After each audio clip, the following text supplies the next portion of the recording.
자, 우리가 전번 시간에는 메인보드를 구성하고 있는 회로 중에서 리셋 회로에 대한 우리가 전반적인 이해를 했습니다.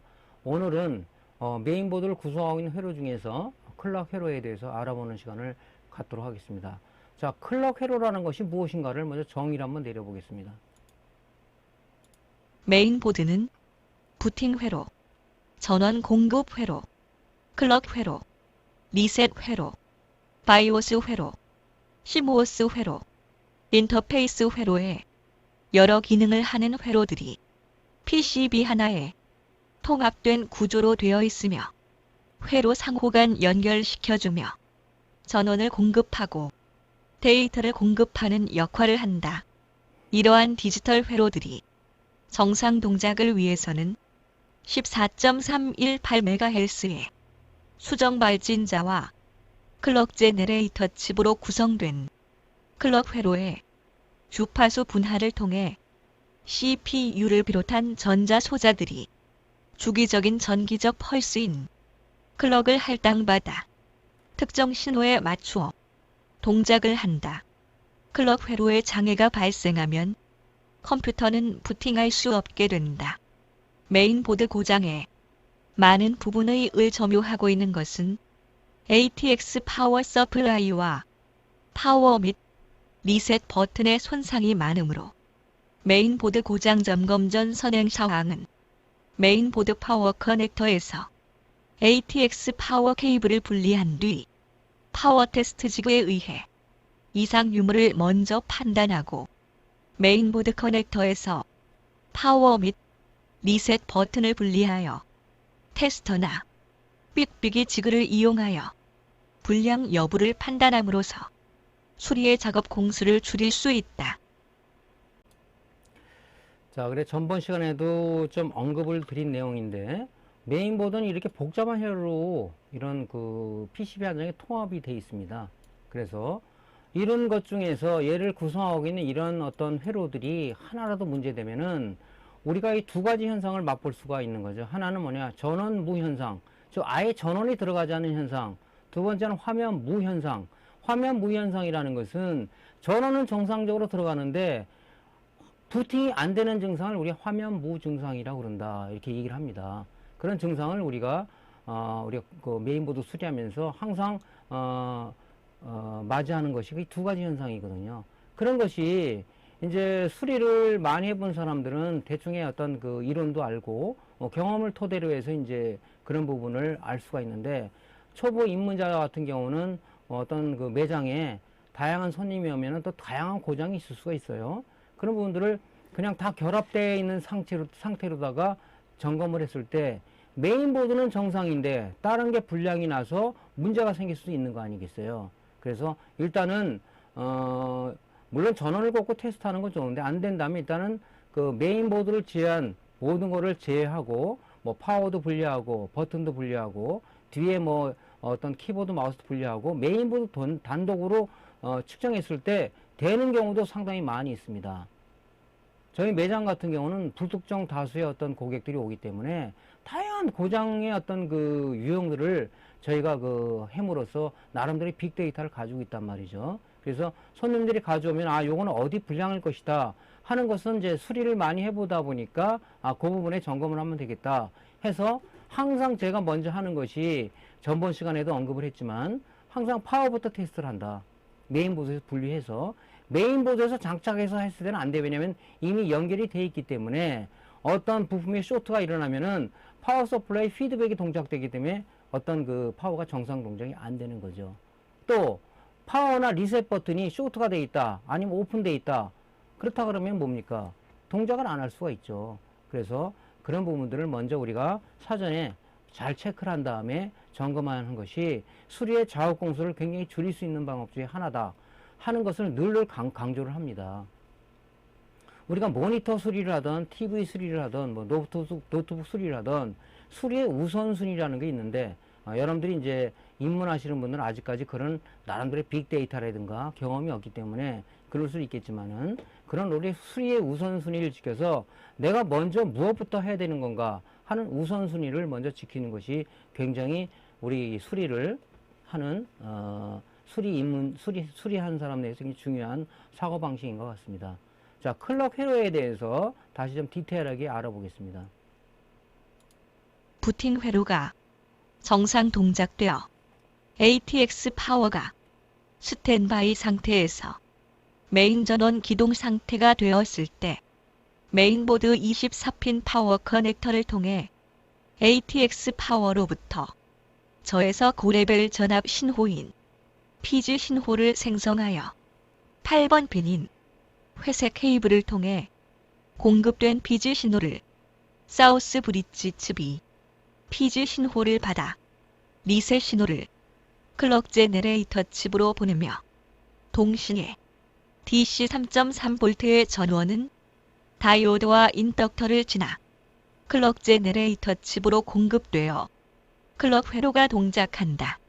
이때 클럭 제네레이터 칩의 내부 주파수 분할기가 동작을 시작하여 14.318MHz 크리스탈과 함께 클럭을 생성 및 주파수 분할을 통해 메인보드의 각 장치인 사우스 브리지 칩, 노스 브리지 칩, IO 칩, 바이오스 칩, PCI 버스, PCI 익스프레스 버스, 키보드, 마우스, CPU의 클럭 신호를 보낸다.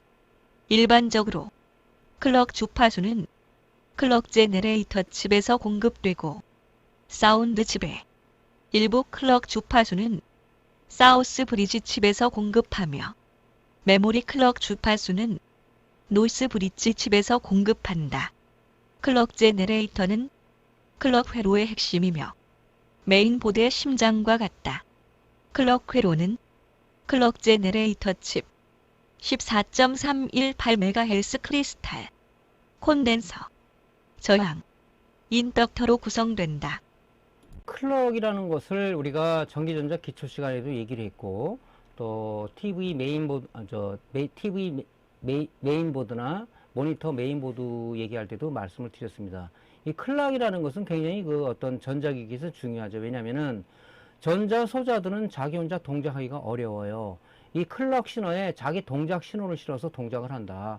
즉, 제가 이제 이 클럭을 얘기할 때, 이 수정 발진자 크리스탈을 얘기할 때 항상 하는 얘기가, 우리가 신호등을 얘기하는데, 이 사거리에 우리가 신호등이 딱 있습니다. 있을 때, 우리가 신호등이 없다면 어떤 차량이 지 마음대로 뭐 이쪽 좌회전도 하고 우회전도 하고 직진도 하면서 어떤 신호가 없을 때는 차량이 부닥칠 수가 있겠죠. 그래서 사고가 날 수 있는데, 신호등이 딱 존재함으로써 뭐 파란불일 때는 지나가고, 어떤 그 빨간불일 때 쓰고, 그 다음에 뭐 어떤 좌회전 씌울 때는 우회전하고 좌회전하고 하는 그런 신호 때문에 우리가 교통사고가 나질 않는 거겠죠. 그게 누가 조절하냐?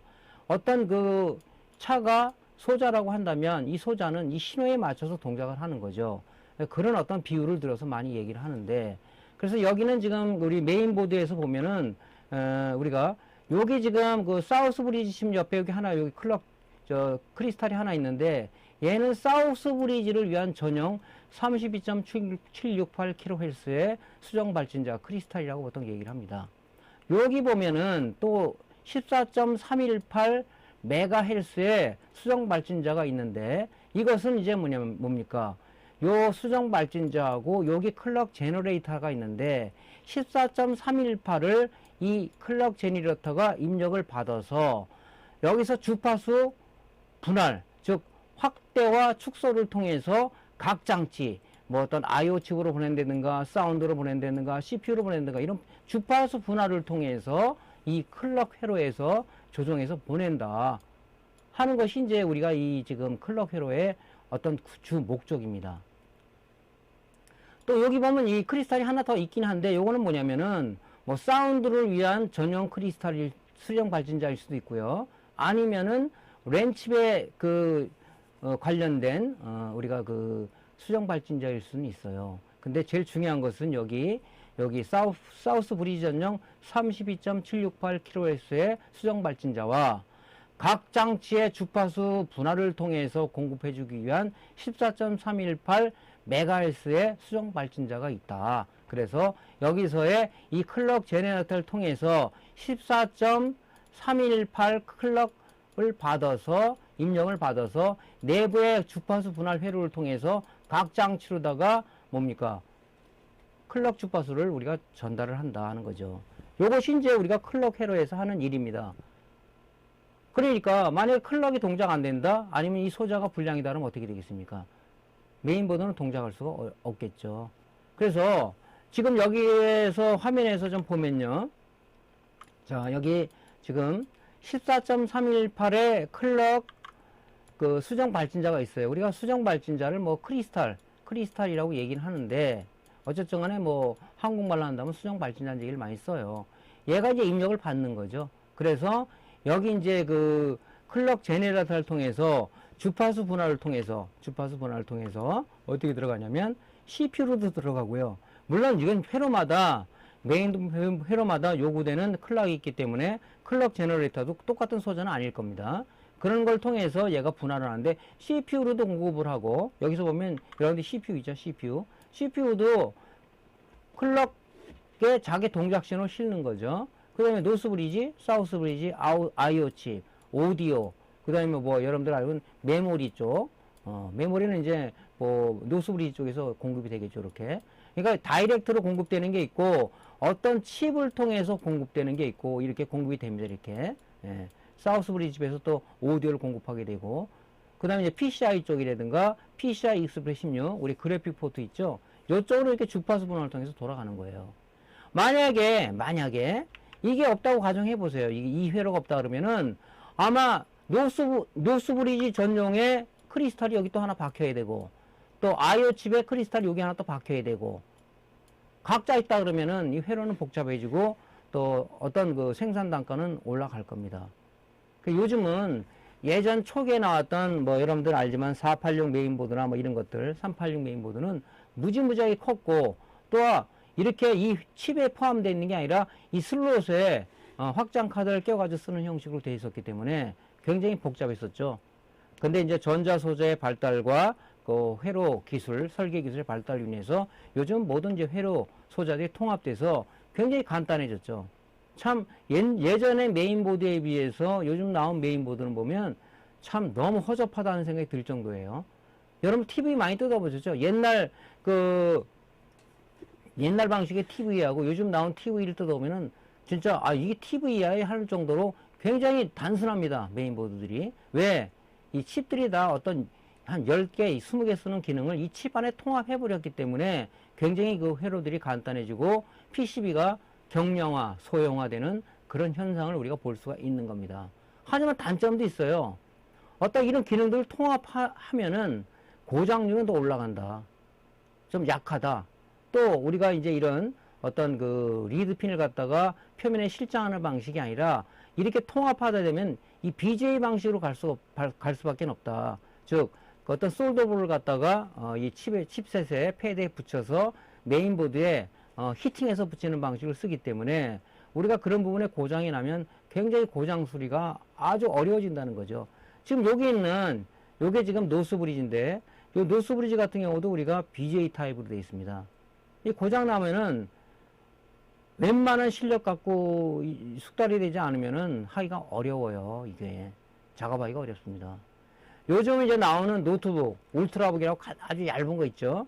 그 노트북을 개봉을 해보면 안에 들어가 있는 이게 전체 노트북 크기가 이만하다면 배터리가 거의 3분의 1을 차지합니다. 메인보드는 요만해요. 조그맣다고요. 양쪽에 쿨러가 양쪽에 있고 요 메인보드가 이렇게 있는데 요 메인보드에 쉽게 말하면 이제 SSD, 메모리, CPU 모든 것들이 다 이 BGA 타입으로 이렇게 붙어 있어요. 이게 고장났다. 설령 수리를 한다고 해도 재콜 날 확률이 높다. 그래서 보통 교체지 수리를 안 하려고 그래요. 노트북 수리하는 사람들도. 그러니까 여러분들이 이제 이런 걸 수리 들어가면 한번 보시면 알겠지만 어제 그 외산 노트북이 울트라북 얇은 게 하나 들어와 있는데 데이터 복구가 의뢰가 들어왔어요. 뜯어봤더니 손바닥보다도 더 작고 손바닥 반만한 메인보드가 들어가 있는데 다 붙어 있습니다.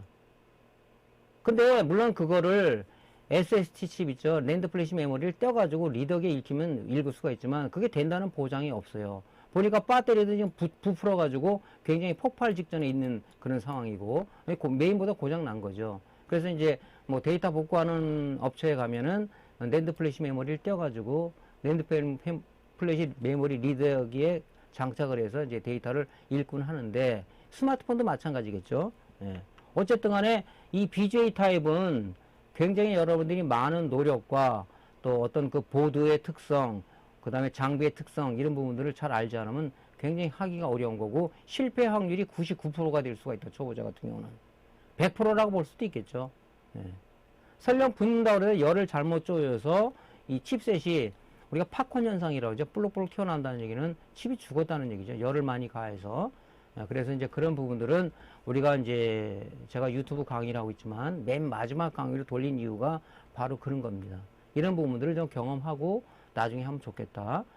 그래서 이제 뭐 다시 클럭 쪽으로 얘기가 돌아가서 하여튼 이렇게 해서 무슨 이 뭐 전자기기는 자기 혼자 동작을 못해요. 여러분들 그 전자시계 있죠? 안에 들어가면 수정 발전자가 있습니다. 여기에 동작 신호를 실는 거죠. 예. 그래서 우리 전자기기는 다 이 수정 발전자가 다 들어가 있습니다. 굉장히 중요한 소자 중에 하나인데 우리 수리맨들은 이 부분을 간과하죠. 근데 이 수정 발전자가 뭐 잘 나가고 그런 부품은 아닙니다.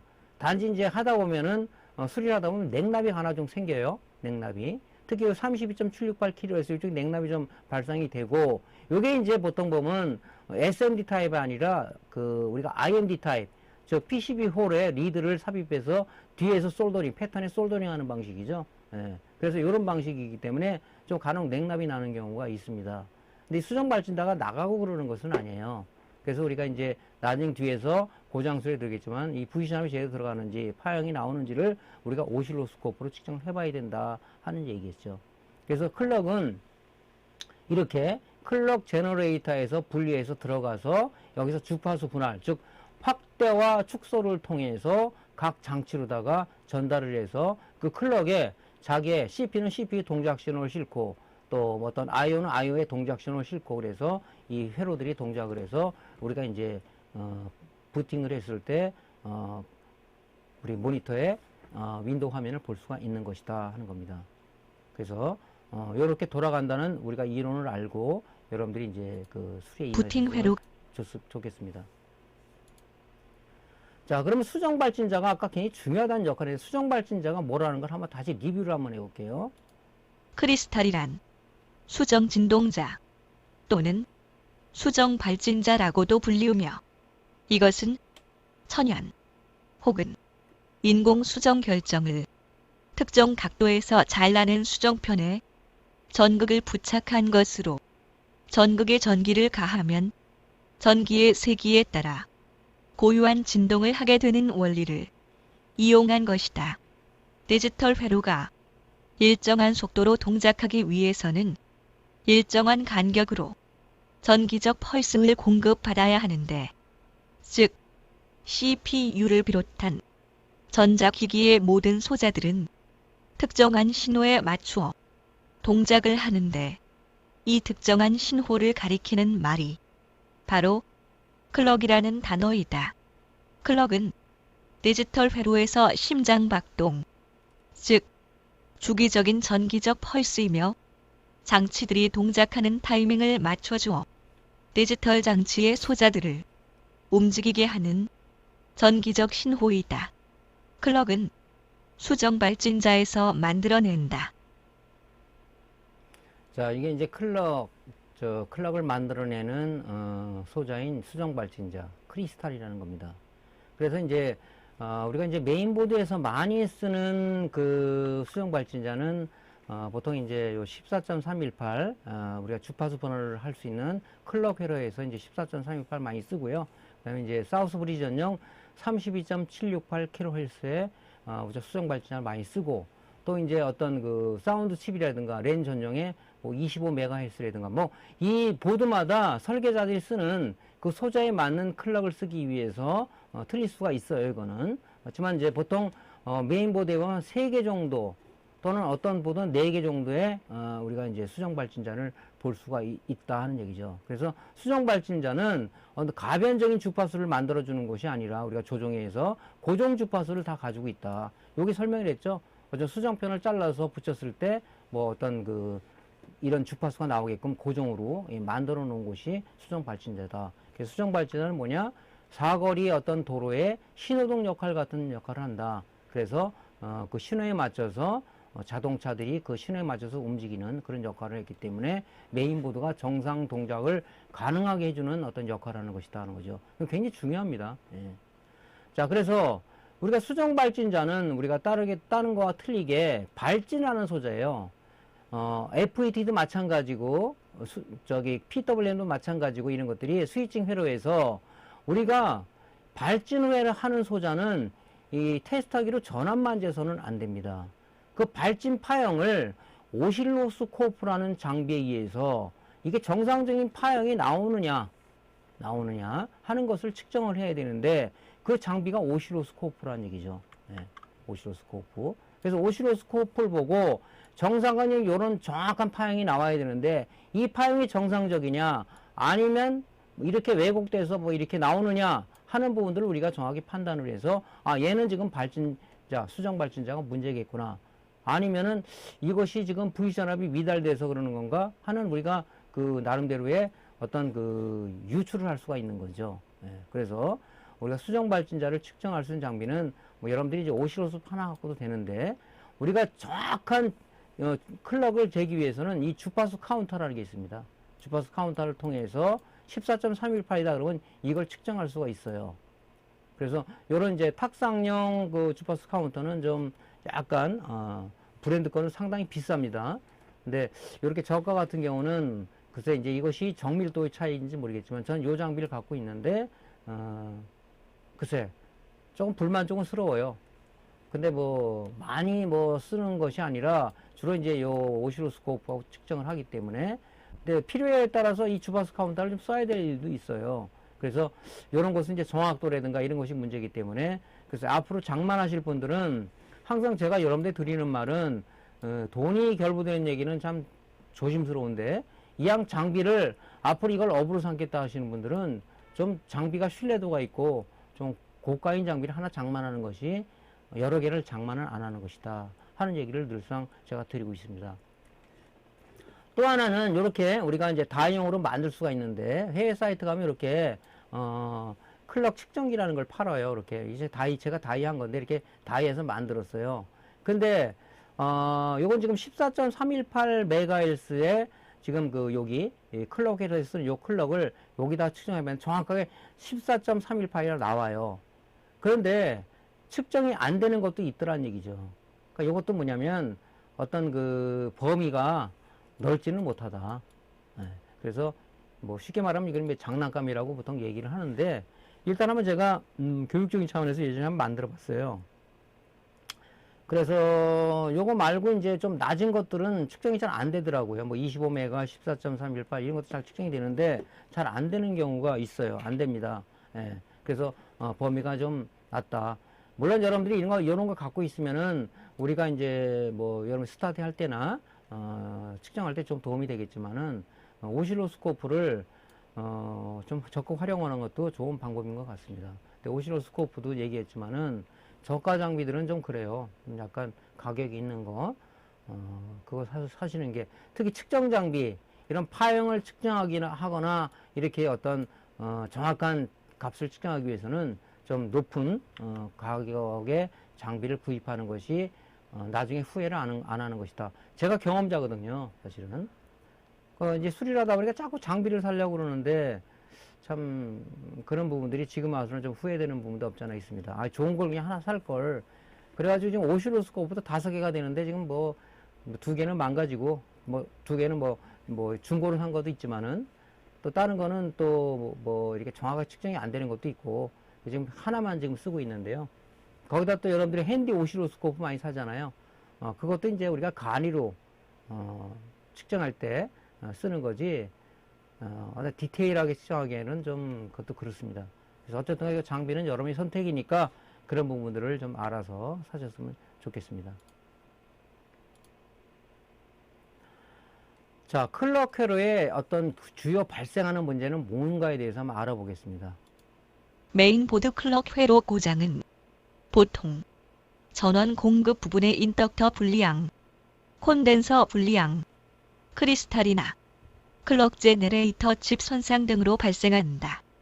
메인보드 클럭 회로에서 쉽게 손상되는 소자는 주로 칩 저항, 인덕터, 필터 콘덴서이며 이러한 소자가 손상될 경우 부팅 후 화면무 증상과 함께 CPU가 동작하지 않거나 메모리가 동작하지 않거나 그래픽 카드가 동작하지 않는 증상이 발생할 수 있다. 자, 이제 뭐 클럭 회로에서 발생되는 것은 사실은 요 지금 우리가 이제 이 회로에서 보면 요 수정 발진자 14.318MHz 쪽은 잘 나가질 않아요. 제가 경험한 바로는 이 클럭 제너레이터도 잘 나가질 않는데 간혹 낙뢰가 쳐가지고 요 지금 요 세라믹이 이게 날아가면 뚜껑이 열린다고 그러죠. 그래서 이게 전소가 되는 경우가 있긴 합니다. 간혹. 근데 거의 나가는 경우는 없고 단지 이제 여기랑 연결될 회로들 쪽에서 요런 이제 뭐 콘덴서라든가 칩저항이라든가 이런 그 인덕터라든가 이런 부분들이 불량이 좀 있어요. 그러니까 여기 지금 연결된 회로들은 이 지금 다리가 굉장히 많습니다. 이 핀들이. 예, 핀들이 많은데 이런 부분들은 이제 여러분들이 보드뷰를 참조해서 그 연결된 게 어떤 거냐. 이게 없다면 여러분들이 이제 뭐 디지털 테스터기 부자 모드나 다이오드 모드로 놓고 그 핀과 연결돼 가면서 그런 것이 어디랑 연결되어 있는가 보면서 그런 것들이 이제 우리가 소자 측정하는 게 중요하다.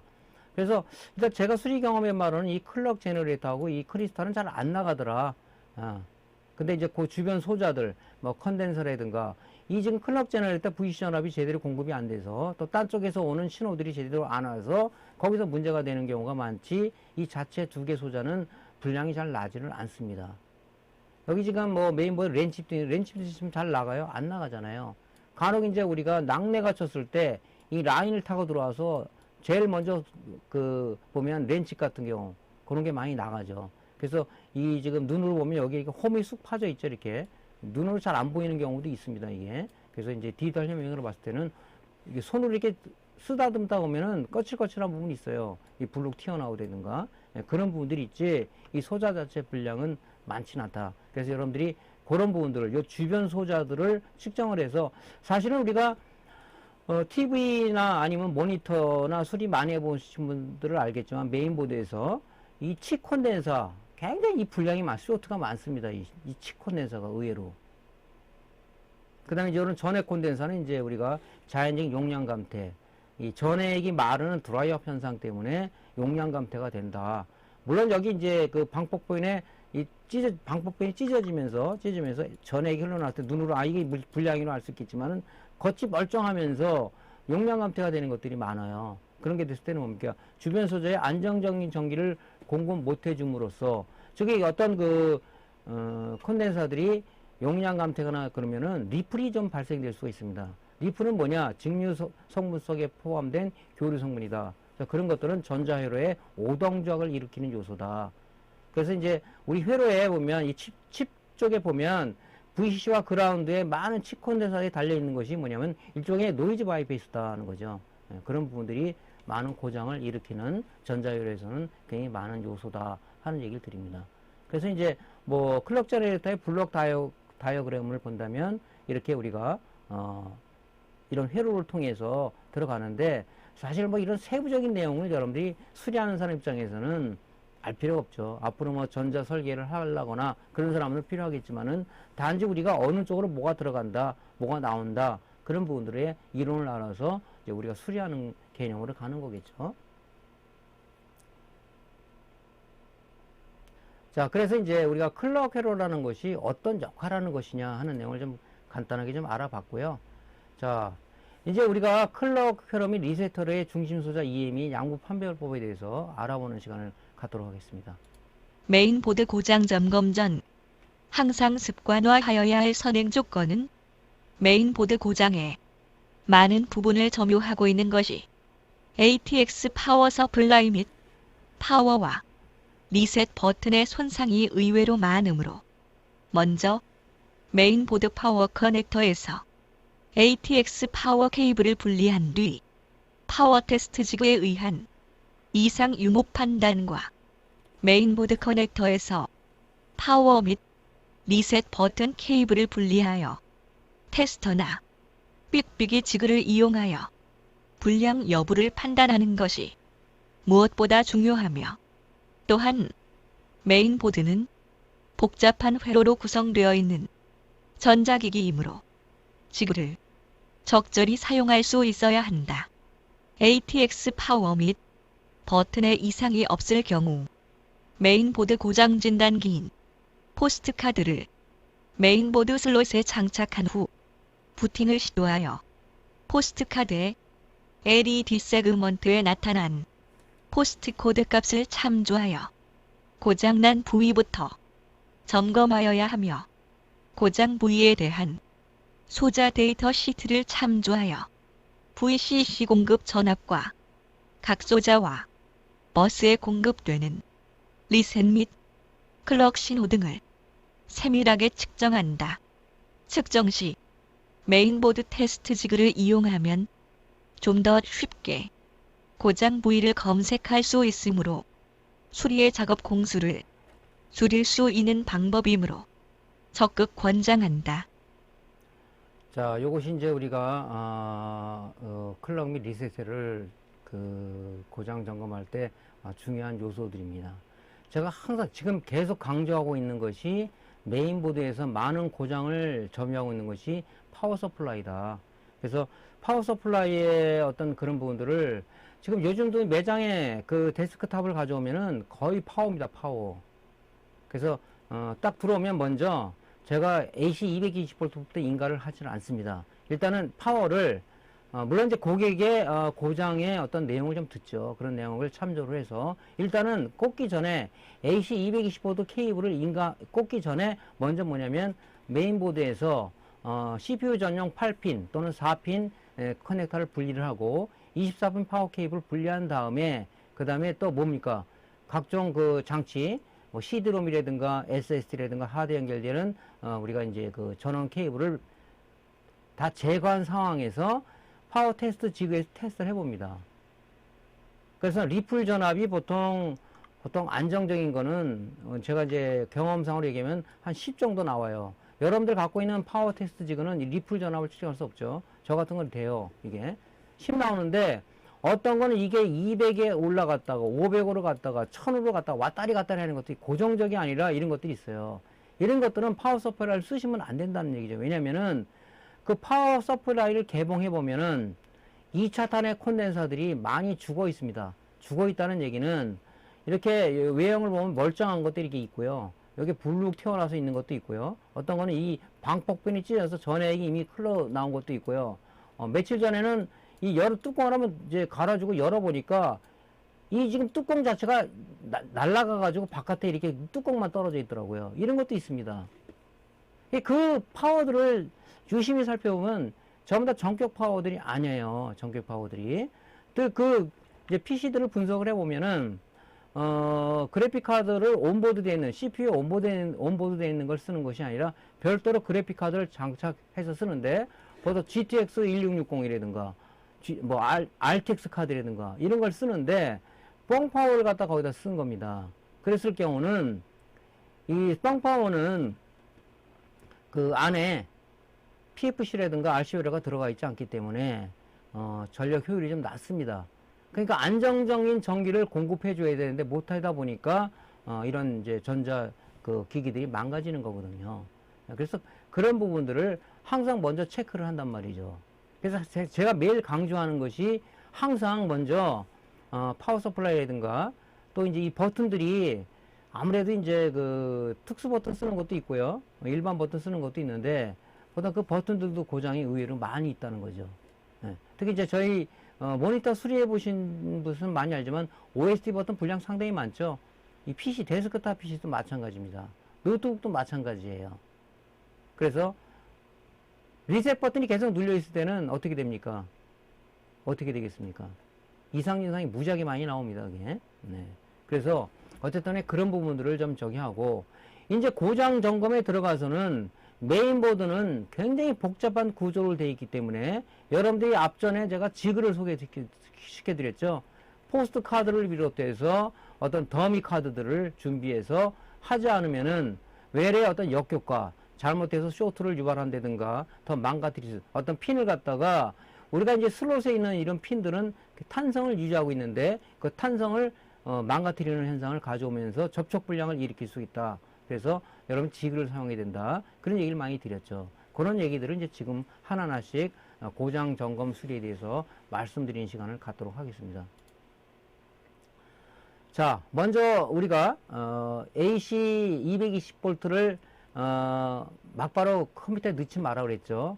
분리한 다음에 측정해서 이상이 없으면은 그때 이제 장착을 해서 이런 것들이 제대로 나오나 여러분 측정을 해야 돼요. 그게 이제 두 번째 우선순위입니다. 첫 번째 파워 테스트를 지그로 측정을 하니까 우리가 5V, 12V, 3.3V 정상적으로 나오면서 파워 오케이 신호가 구수로 나오더라.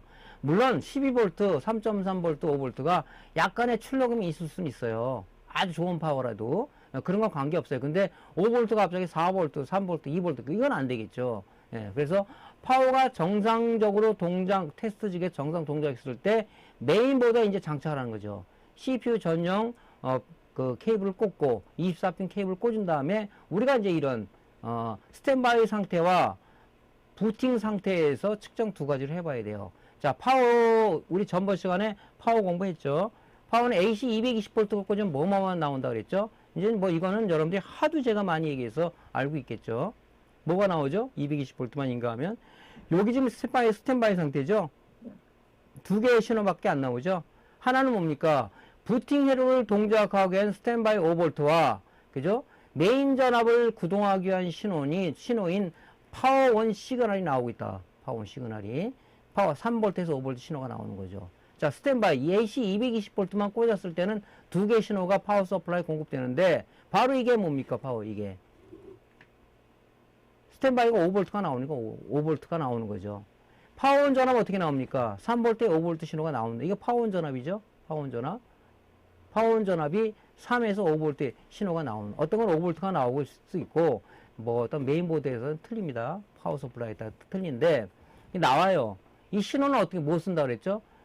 우리가 전에 부팅회로 공부했죠. 이 신호가 파워온 전압이 IO에 대기하고 있는 거죠. 대기하고 있는 겁니다. 여기서 파워온 버튼을 누르세요. 파워온 트리거 신호가 IO로 들어가서 여기서 내부의 어떤 신호 변환을 통해서 대기하고 있던 5V 파워온 전압을 0V 전위로 떨어뜨리는 거죠. 그래서 파워 커넥터를 통해서 이쪽 ATX 파워 쪽에 이 신호를 보내는 거죠. 그래서 ATX 파워는 전위차를 이용한 거다. 5V 신호에서 0V 신호를 떨어졌을 때 파워 서플라이 메인 전압이 기동해서 5V, 12V, 3.3V 파워 굿 시그널이 이 파워 커넥터를 통해서 공급돼서 컴퓨터가 동작을 하게 된다 하는 거죠. 그래서 파워 전압은 AC 220V만 인가했을 때 3V, 5V 신호가 나오고 스탠바이 전압, 이 스탠바이 전압은 우리가 5V가 나오겠죠. 그래서 우리가 이제 파워 케이블의 색상을 좀 알고 핀 번호를 알고 있어라고 했죠. 파워는 뭡니까? 녹색 케이블로 되어 있죠. 스탠바이 전압은 보라색 케이블로 되어 있습니다. 그래서 그라운드와 보라색 케이블을 됐을 때 우리가 이제 5V 신호가 나오면 정상이다. 근데 파워 테스터기로 됐을 때 정상인데 여기 꽂으니까 스탠바이 전압이 출렁거린다. 아니면 안 나온다. 또 내는 뭐 어떤 2V밖에 안 나오고 있다. 이것은 지금 뭡니까? 파워 서플라이가 문제가 아니라 메인보드 어디 쪽에서 진행성 불량인 소자가 있거나 어디가 쇼트가 되거나 그래서 뭐 이상 증상이 나오는 거 있죠. 아예 스탠바이 전압이 안 나온다. 그럼 뭡니까? 어디 쇼트가 돼가지고 그 신호가 파워 서플라이 피드백에 전달돼서 야 거기 전압 보내지 마 하는 명령을 내렸기 때문에 2차 측의 전압이 안 나오고 있는 것이다 하는 거죠. 자, 그 다음에 우리가 이제 스탠바이 상태에서는 이 PG 신호가 나오질 않죠. 이때는 안 나옵니다. PG 신호가. 왜? PG 신호는 뭡니까? 스탠바이 상태에서는 파워온 시그널하고 스탠바이 전압밖에 안 나오고 이제 부팅을 했을 때 메인 전압이 기동되면서 나오는 전압이 5V, 12V, 3.3V PG 신호가 나오기 때문에 스탠바이 상태에서는 테스트하고 했더니 0V가 측정이 돼야 정상인 거죠. 안 나옵니다. 이것이 만약에 무슨 뭐 전압이 나온다. 아주 황당한 일이겠죠, 이거는. 예. 요렇게 스탠바이 상태는 세 가지 신호를 봐. 중요한 신호지, 이 신호들이, 이것들이 요렇게 나온다. 그럼 우리가 이제, 그 다음에, 여기 지금 파워온 버튼 있죠? 파워온 버튼을 우리가 딱 눌렀어요. 그럼 파워온 트리거 신호가 일단 IO로 들어가겠죠? 여기는 지금 파워온 시그널 3V에서 5V가 대기하고 있단 말이죠. 그럼 내부의 처리 과정을 줘서 3V, 5V 신호를 0V로 떨어뜨린단 말이죠. 0V를. 그럼 이 0V 신호가 어디 들어와요? 파워온 녹색 케이블 들어가겠죠? 그럼 부팅 상태에서 쟀을 때 당연히 0V, 0.2로 떨어져야 돼. 0V가 나와야 되겠죠, 이렇게. 이 신호도 여러분 측정을 해봐야 돼요. 예. 그러니까, 스탠바이 상태에서는 5V 파워온 시그널이 스위칭 신호 속에 쓰지만은 파워온 상태에서는 뭡니까? 부팅 상태에서는 이것이 IO 칩에서 파워온 전압을 0V 전위로 떨어지는 신호를 가공했기 때문에 이 신호가 지금 파워온 전압 녹색 케이블하고 연결되어 있단 말이죠. 당연히 0V겠죠, 이거는. 근데 스탠바이 전압은 계속 5V가 나오겠죠, 이거는. 예, 스탠바이 전압은. 그 다음에 또 뭡니까? 파워가 이제 정상 메인 전압이 메인 스위칭 회를 동작해서 구동됐을 때 나왔을 때 이 파워는 정상이다는 이런 파워고 시그널이 이때 이제 3V에 5V 신호가 나오는 겁니다, 이게. 여기서는 안 나오고 스탠바이에서는 안 나오죠.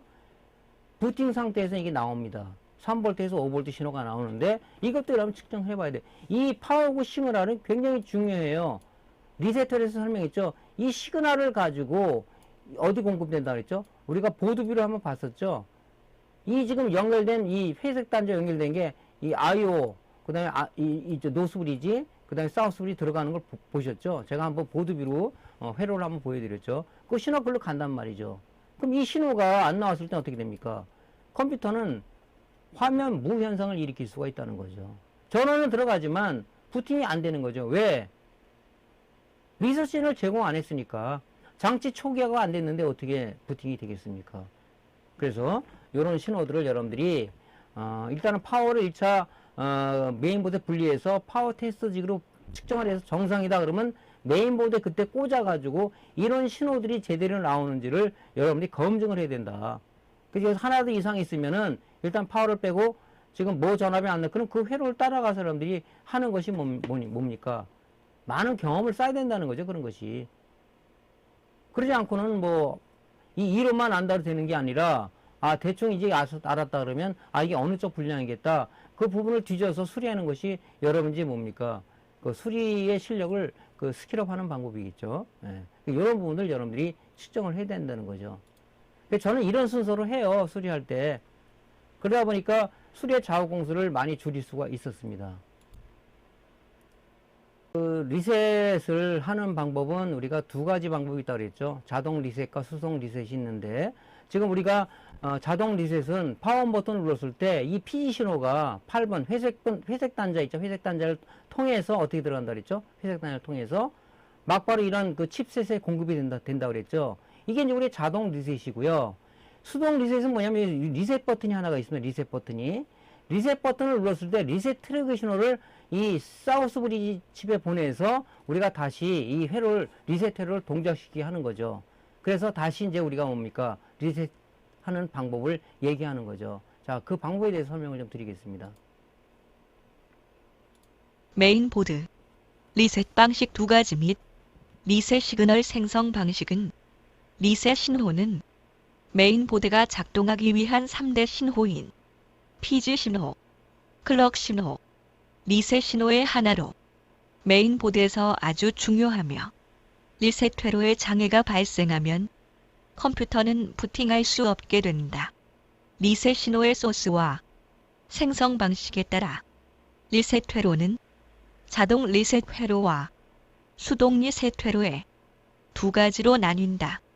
자동 리셋 회로는 컴퓨터 부팅 시 사용되고 ATX 파워 8번 핀인 회색 선에서 생성되며 수동 리셋 회로는 메인보드가 의외의 상황이 발생하였을 때 사용되며 리셋 스위치를 온 시 생성된다.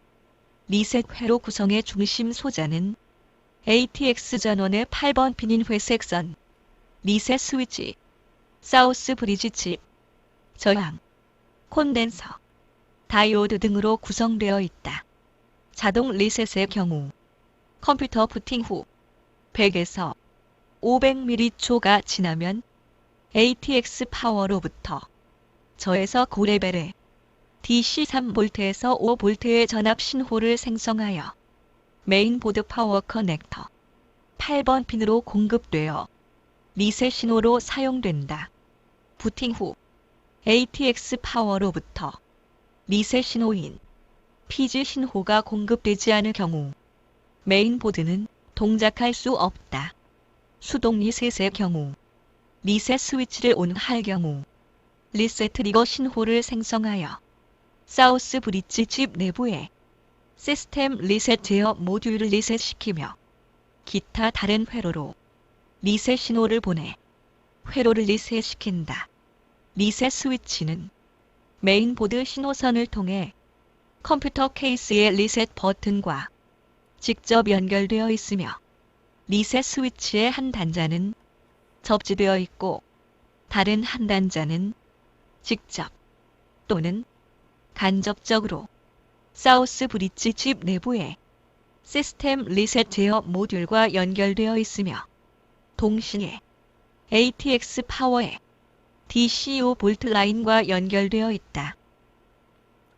자, 이게 이제 수동 리셋 방법인데, 자동 리셋은 뭐 우리가 뭐 파워온 버튼을 눌렀을 때 되는 것은 뭐 당연한 거고요. 우리가 이제 뭐 컴퓨터 화면이 멈췄다든가 아니면 블루 스크린이 나왔다든가 이랬을 때는 우리가 이제 리셋 버튼을 눌러서 재부팅을 시키잖아요. 물론 뭐 메이크업 PC 같은 경우는 이 메인보드에 보면 여기 단자가 있는데 버튼이 프론트 패널에 안 나와 있는 것들이 있습니다. 원가 절감을 위해서 그런 건지 몰라도. 그렇기 때문에 강장의 파워온 버튼을 눌러서 그냥 껐다 다시 켜는 경우가 있는데, 그때 시스템에 무리를 줄 수 있다. 이제 그런 걸 왜 콜드 부팅이라고 하고, 여기 지금 리셋 버튼을 눌러서 하는 걸 원 부팅이라고 얘기하는데, 원 부팅을 하는 것이 시스템에 좋겠죠. 그래서 이렇게 리셋 버튼을 눌렀을 때 우리가 이 트리거 신호를 가지고, 자, 리셋 버튼을 누르기 전에는 이 테스트하기로 한 단자를 측정해 보면은 3V 이상이 측정이 됩니다. 그러면 이 신호를 가지고 우리가 수동 리셋을 시키는데, 이걸 눌렀다 떼는 순간, 눌렀을 때 여기 0V로 바뀌는 거죠. 그러니까 3V에서 0V 신호로 변경되는 그 상황을 우리가 트리거 신호다 얘기해요. 동작의 어떤 그 시점을 알려주는 신호다 해갖고 트리거 신호라고 얘기하는데, 그 신호가 누르는 순간에 3V에서 0V로 바뀐다는 얘기죠. 이 트리거 신호를 어디에 전거하냐면 이 사우스 브리지 칩에 그 REST-CON이라는 단자로 보냅니다. 이쪽으로 보내서 이거 가지고 이제 리셋을 시키는 거죠. 그래서 다시 재부팅을 이뤄내는 거겠죠. 그러니까 이 리셋 버튼에 스위치가 문제가 됐을 때 안 되겠지만은, 여기에 대기하는 전압이 3V 이상이 공급이 돼야 되는데 안 됐다 그러면, 거기에 따라서 요게 연결된 회로를 따라가서 그쪽에 무슨 뭐 다이오드라든가 컨덴서라든가 아니면은 뭐 이런 인덕터 같은 것이 문제되는지를 점검을 해봐야 되겠죠. 그래서 요게 이제 수동 리셋 방법입니다. 요게. 그러니까 항상 이 전압도 우리 모니터에서도 마찬가지예요. 이게 트리거 신호가 들어가야 트리거 신호를 MCU에서 받아가지고 뭡니까? 어떤 어떤 인버터라든가 아니면 이제 패널 구동 회로를, 스위칭 회로를 동작시키는 거 아닙니까? 그거를. 그때 우리가 그 모니터 OSD 버튼, 파워 버튼을 눌렀을 때 테스트하기 위해서 이런 신호가 5V에서 0V로 순간적으로 떨어지는지 안 떨어지는지 이것도 우리가 점검을 해봐야 돼요. 그걸 트리거 신호라고 얘기합니다. 그래서 여러분들이 이제 이 측정을 할 때는 리셋 버튼의 신호가 눌렀을 때 이제 고장이 났을 때, 이런 그 리셋 회로가 고장이 났을 때 이런 것도 문제가 되지 않는가를 여러분이 측정을 해봐야 된다는 거죠. 그래서 이런 식으로 변화가 있다 하는 것을 우리가 트리거 신호를 말씀드렸습니다. 자, 그러면 부팅 전후로 우리가 신호 공급 상태와 리셋 트리거 신호가 어떻게 진행되는지를 동영상으로 한번 리뷰를 해보겠습니다. 자, AC 220V를 인가하면 지금 여기 계기판에 보면 스탠바이하고 파워온 전압밖에 안 들어온다 그랬죠. 재면은 우리가 지금 여기서 어떻게 나옵니까? 접지와 녹색 단자가 이거 녹색 단자는 파워온이라고 했죠. 3에서 5V 스탠바이 상태에서는 3에서 5V의 신호가 나온다. 이게 파워온 전압이에요. 그 다음에 검정색과 이 녹색 케이블은 보라색 케이블은 뭐라고 그랬죠? 스탠바이죠. AC 220V 5V가 나오니까 스탠바이 5V가 나와서 부팅 회로에 전원을 공급해서 동작 대기 상태로 있는 거죠. 자, 파워온 시그널, 지금 파워구 시그널, PG 신호라고 얘기하는데, 얘는 뭡니까, 얘는? 파워온 버튼을 눌러서 부팅 상태가 됐을 때 나오는 신호죠. 지금 스탠바이 상태에 나오면 안 되겠죠. 0V 나오죠? 0V가. 네, 안 나오고 있습니다.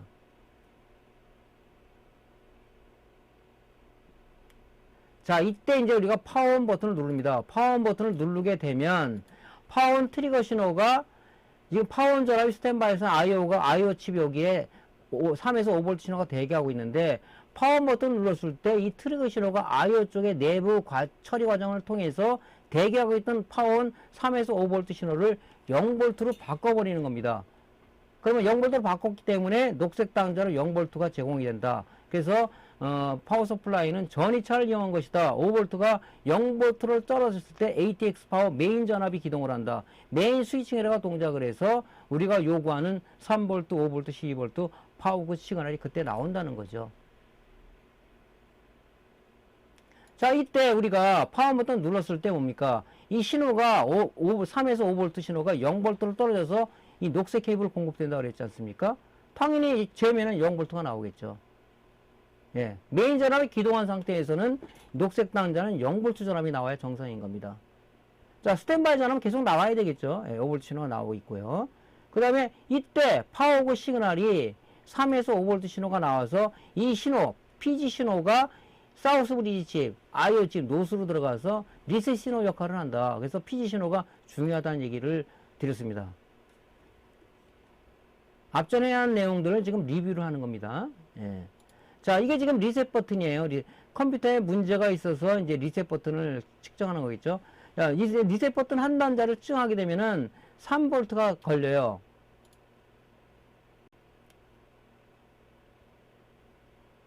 네, 3V죠? 네. 이때 리셋 버튼을 눌렀다 떼는 순간에 3V에서 0V로 바뀌어버렸죠. 그 트리거 신호가 어디로 들어가냐? 바로 사우스 브리지 데이터 시트에 보면 리셋 CON이라는 리셋 콘이라는 단자로 들어가서 이제 리셋 모듈을 동작시키는 겁니다. 이게 이것이 트리거 신호예요. 바뀌죠? 3V, 0V 순간적으로. 그러니까 리셋 버튼에 문제가 있으면은 트리거 신호가 공급이 안 되겠죠. 계속 오픈되어 있거나 쇼트되어 있거나 그러면은 안 되겠죠. 컴퓨터 이상 현상을 가지고 올 수 있는 거겠죠, 이게. 그죠? 여러분 이해되시죠? 그래서 이제 우리가 고장 점검의 기초 고장 점검은 우리 이렇게 들어가는 것이다. 그러니까 신호가 제대로 나와야 메인보드가 동작하는 거니까.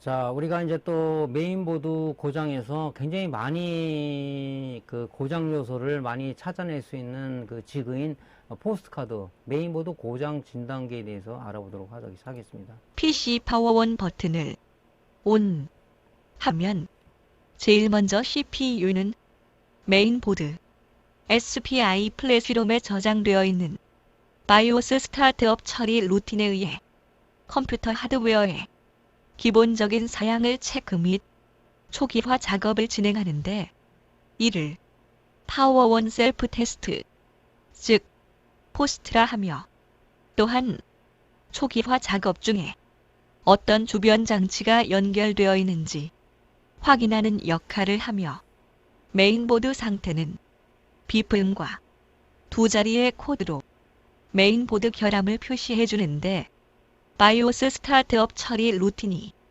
진행되는 과정을 확인하기 위해서는 포스트카드 지구를 이용하면 지금 실행하고 있는 번지수를 보여주게 되며 지금 실행하고 있는 번지수에서 멈추고 다음으로 실행되지 않는다면 바로 멈춘 부위의 숫자가 고장 부위라는 것을 알려주며 멈춘 부위의 코드는 포스트 코드집을 참조하면 어느 부분의 고장인가를 알 수 있다. 현재 출시되는 고급형 메인보드는 포스트 카드가 통합되어 있는 제품도 있으며 포스트 카드는 참조용으로 사용할 것을 권장한다. 자, 우리가 앞에서 메인보드가 이제 파워도 이상이 없고 꽂아서 신호도 들어가는데 제대로 뭐 동작이 되는데 부팅이 안 되고 있다. 그러면 우리가 이제 막연한 겁니다. 어디가 고장난 건지를 모르잖아요. 그때 이게 포스트 카드라는 게 있어요. 포스트 카드를 꽂게 되면 고장 부위를 알 수 있다. 우리가 예전에 그 바이오스웨어에서 SPI 플래시 롬에 들어가 있는 그 소프트웨어가 뭐라고 그러죠? 폼웨어라고 그랬죠.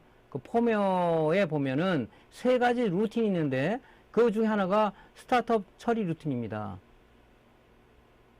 컴퓨터 파워 버튼을 누르게 되면 제일 먼저 바이오스에 들어가 있는 폼웨어의 스타트업 처리 루틴을 기동을 해서 각 장치들의 어떤 신호를 보내서 어떤 장치들이 제대로 동작하고 있는지를 동작이 되면 다음 단계로 넘어가는데 그게 여기 보시면은 LED 세그먼트의 코드 값이 나타나요. D1, 뭐 C1 뭐 이러면서 쭉 넘어가면서 이런 화면이 정상에 나타나면은 우리가 이 지금 메인보드 이상이 없는 거고 이 화면이 나타나지 않으면서 이 포스트 코드에서 멈췄다. 그러면 여기 포스트 코드 값이 있어요.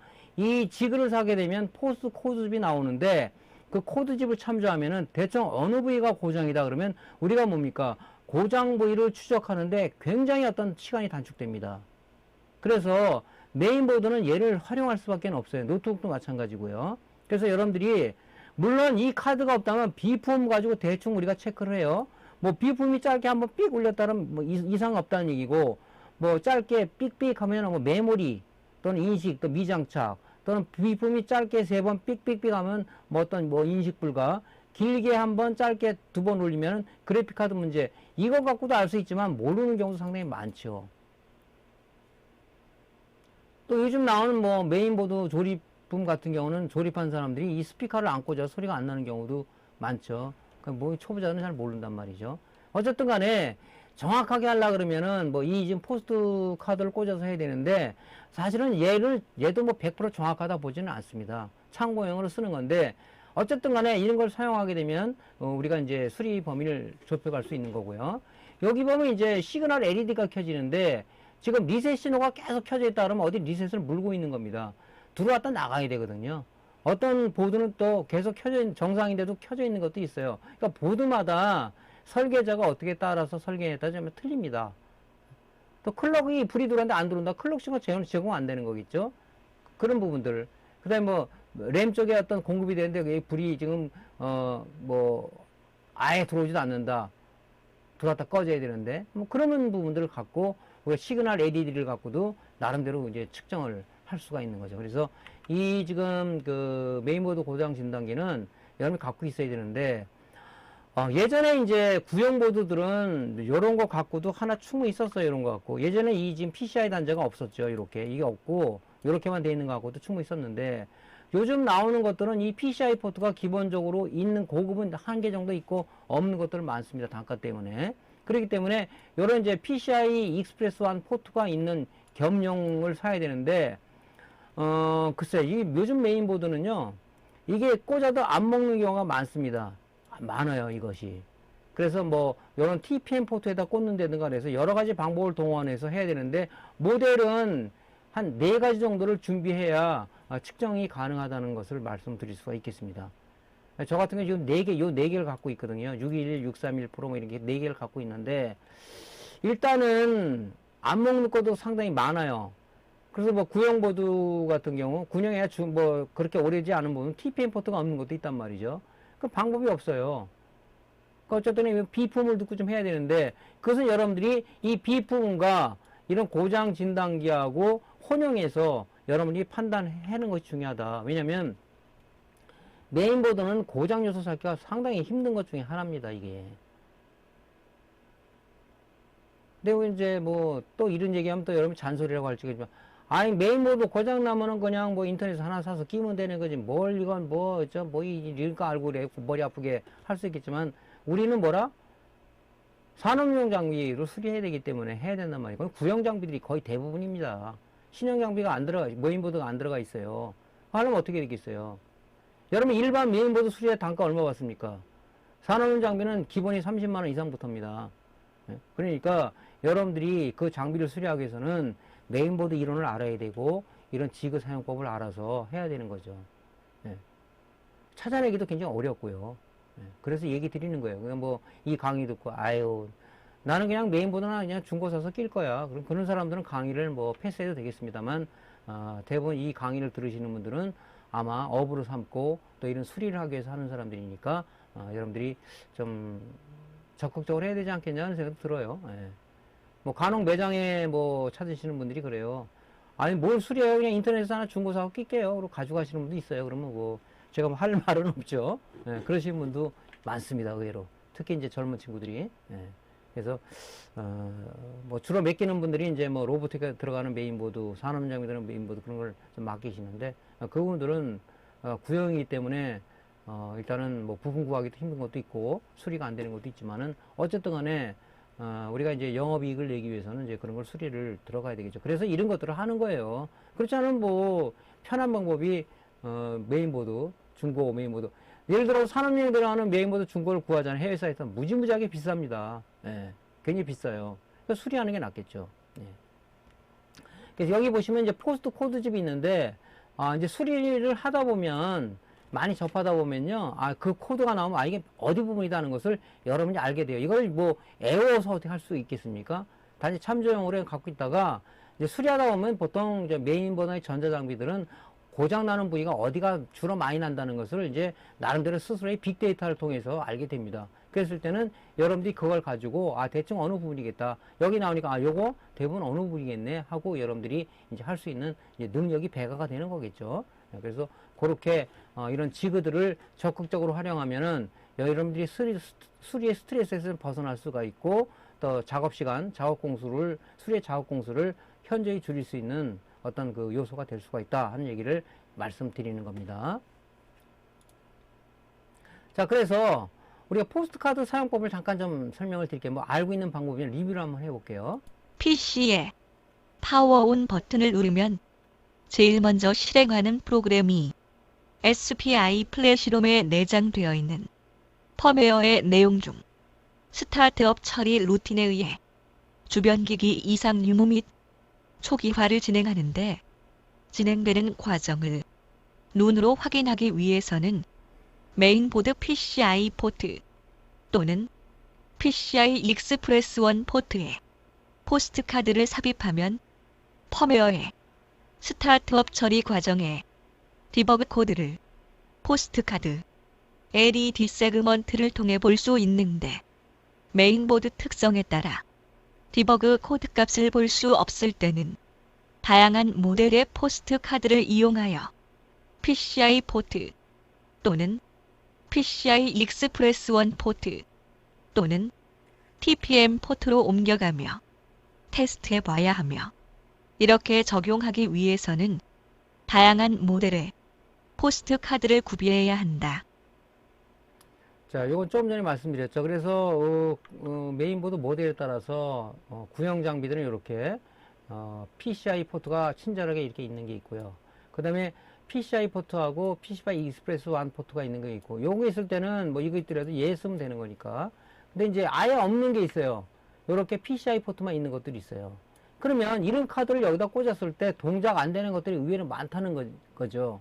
그래서 이제 우리가 여기 이제 신형에 보면 여기 TPM 포트라는 게 있어요. TPM 포트.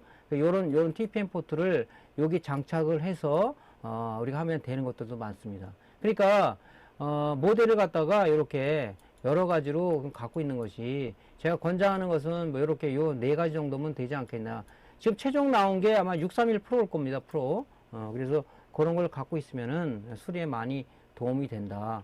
그래서 여기 나온 이제 요 디버그 코드 값을 가지고 포스트 코드집, 이 포스트 카드 살 때 딸려오는 포스트 코드를 참조하면은 우리가 어떤 그런 부분들을 좀 찾아내기가 쉽다 하는 거죠. 그래서 여러분들 요거를 적극적으로 좀 활용하길 바랍니다. 안 되는 것도 있어요. 특히 이제 전번 시간에도 말씀드렸나요? LG나 삼성 같은 경우는 OEM 바이오스 쓰기 때문에 안 먹는 것들도 많이 있다는 얘기죠. 자, 그러면 포스트 카드고 진단 과정 이거 전번에 다시 한번 리뷰해 볼게요. 자, 이 보드가 정상적으로 동작하는 건지 안 나가는 건지 보면 이 지금 이 디버그 코드가 이 LED 세그먼을 통해 들어가잖아요. 이게 예. 얘는 정상적인 보드라고 볼 수 있는 거예요. 예. 요거하고 여기 LED 시그널을 보면 알 수가 있죠. 그래서 이렇게 화면에 나오면 이 보드는 문제가 없는 겁니다. 자, 이 보드는 불량 보드예요. 이거 구형 어떤 장비에 들어가는 건데 이런 게 와가지고 테스트를 해보니까 이 장비를 좀 보시면은 아무것도 안 노라고 나오죠. 이거는 이제 일단은 제일 먼저 해봐야 될 게 뭐냐면 이 지금 에스펙 플래시롬에 있는 이 바이오스 있죠. 바이오스를 우리가 한번 다시 업데이트 해갖고 한번 먼저 해봐야 될 그런 장비 같습니다. 여기 지금 신형 장비들은 여기 LED 세그먼트가 바뀌어서 일종의 포스트 카드가 장착돼 있어요. 이 LED 디버그 코드 값을 보고 우리가 문제가 있다 없다고 알 수가 있는데 이런 부분들도 우리가 굉장히 그 좋은 장비들은 이렇게 들어가 있습니다. 자, 그래서 여러분들이 이제 이런 그 포스트 카드를 가지고 여러분들이 진단했을 때는 어떤 수리의 시간을 갖다가 아주 단축할 수 있는 그런 부분들을 우리가 알 수가 있을 것이다 하는 거죠. 그래서 여러분들이 이런 지그를 수리할 때 이런 아무 지그 없이 여러분 측정점에 하나만 갖고 여러분들이 고장 진단한다 그러면은 굉장히 여러분들이 어렵고 스트레스를 많이 받을 거예요. 그래서 지금 여기 이제 이런 그 지그들은 가격이 이렇게 비싸고 그러진 않습니다. 그래서 시간 날 때 해외 사이트를 뒤져서 국내에서는 이때도 비싸요. 없는 게 많고요. 그러니까 해외를 뒤져서 뭐 필요하신 분들은 링크를 그 우리 공식 카페에 올려드릴 수 있는데 뭐 기회가 나면 한번 제가 올려드리겠습니다. 그래서 그렇게 해가지고 여러분들이 이 장비를 하나하나 마련해서 메인보드 수리를 전문적으로 해보겠다 하시는 분들은 이런 게 좀 필요하지 않겠냐 생각이 듭니다. 자, 오늘 강의는 여기까지 하고요. 다음 시간에 강의를 가도록 하겠습니다. 자, 오늘도 강의가 도움되셨으면 구독, 클릭, 좋아요 눌러주시고요. 여태까지 우리가 1강부터 진행한 내용들을 강의가 업로드되지 않는 시간에는 여러분들이 나름대로 다시 한번 리뷰를 해서 여러분이 실력이 배가 될 수 있도록 여러분 스스로가 챙기는 것이 중요하지 않겠냐 그런 생각이 듭니다. 자, 강의는 다음 시간에 다시 뵙도록 하겠습니다. 오늘 강의들 고생 많으셨고요. 감사합니다. 구독, 좋아요, 알림 설정 부탁드립니다.